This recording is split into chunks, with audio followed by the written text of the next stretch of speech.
আসসালামু আলাইকুম। আমি আসছি আজকে নারায়ণগঞ্জের সাবদি নামক একটি গ্রামে।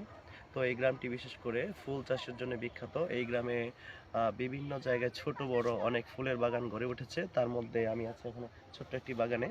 তো এখানে একটি বাগান দেখতে পাচ্ছি। আমি ঠিক এই ফুলের নামটি জানি না। তো এই পাশে এটা নাম না জানা একটি ফুলের বাগান। আর এই পাশে আছে আমার হাতের এই পাশে আছে একটি গাঁদা ফুলের বাগান। এগুলো এখনো ছোট, ভালো করে ফুল ফোটেনি। ছোট অবস্থায় আছে, গাছগুলো আরো বড় হলে আরো দেখতে সুন্দর লাগবে। ওই দিকে আছে অনেকটা, ওই যে হাতের ওই দিকে আছে একটা বাগান, ওইটাও গাঁদা ফুলের বাগান। আর এইদিকে ওই যে কাঠের ব্রিজটা দেখা যাচ্ছে, তার ওই পাশে আরেকটি বাগান আছে। আহ, তো সবকিছু মিলে অনেক সুন্দর। গাছগুলো যখন বড় হবে তখন আরো ভালো লাগবে দেখতে।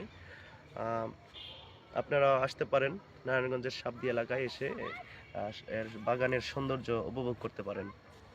ধন্যবাদ সবাইকে। সবাইকে সাবদি গ্রামে আসার আহ, আমন্ত্রণ রইল। আর কমেন্টসে এই ফুলের নামটি অবশ্যই জানাবেন। আমার এই ফুলটির নাম জানা নাই, একটু ক্লোজ পিকচার নেন। হ্যাঁ, এই ফুলের নাম কি কমেন্টসে সবাই জানিয়ে দেবেন। ধন্যবাদ সবাইকে, ভালো থাকবেন, সুস্থ থাকবেন। আসসালামু আলাইকুম।